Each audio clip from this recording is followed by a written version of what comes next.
আসসালামু আলাইকুম, আমি নাসরিন সুলতানা। আজকের রেসিপি সাবুদানা ও ফ্রুটের ডিজার্ট বা শরবত। তার জন্য আমি প্রথমেই সাবুদানাগুলোকে সিদ্ধ করে ঠান্ডা জলে ধুয়ে নিয়েছি। এবার একটি পাত্রে আমি দুধ জাল করতে বসিয়েছি এবং দুধটা হালকা গরম হলে একটি ছোট পাত্রে দুধ তুলে নিয়েছি অল্প, তাতে 2 চামচ কর্নফ্লাওয়ার এবং ছোট প্যাকেটের 2 প্যাকেট গুঁড়ো দুধ মিশিয়ে সেই মিশ্রণটি এর মধ্যে দিয়ে দিয়েছি এবং স্বাদ মতো চিনিও দিয়ে দিয়েছি। বেশ কিছুক্ষণ দুধটিকে নাড়াচাড়া করতে হবে। কিছুক্ষণ পর দেখবেন দুধটা একটু ঘন হয়ে এসেছে। যখন ভালোভাবে দুধটা ঘন হয়ে যাবে তখন সেই মিশ্রণটি আমি চুলো থেকে নামিয়ে নেব এবং ঠান্ডা করে নেব। দুধটা যখন ঠান্ডা হয়ে যাবে তখন সেই অবস্থায় আমি সিদ্ধ করা সাবুদানাটা দিয়ে ভালো করে এটাকে মিশিয়ে নেব।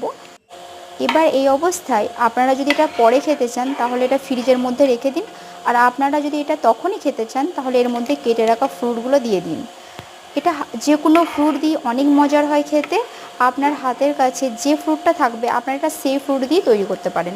আমার হাতের কাছে যে ফ্রুটগুলো ছিল আম, আঙুর ফল, আনারদানা এবং খেজুর এবং কাজু বাদাম, এগুলো কুচি কুচি করে আমি খুব ভালোভাবে দুধের সাথে মিশিয়ে নিয়েছি এবং এটি ফ্রিজের মধ্যে কিছুক্ষণ রেখে দিয়েছি এবং তারপর ঠান্ডা ঠান্ডা এটাকে পরিবেশন করতে হবে। মাশাআল্লাহ, এটা অনেক মজার হয়েছিল। আমার ভিডিওটা দেখার জন্য ধন্যবাদ। আল্লাহ হাফেজ।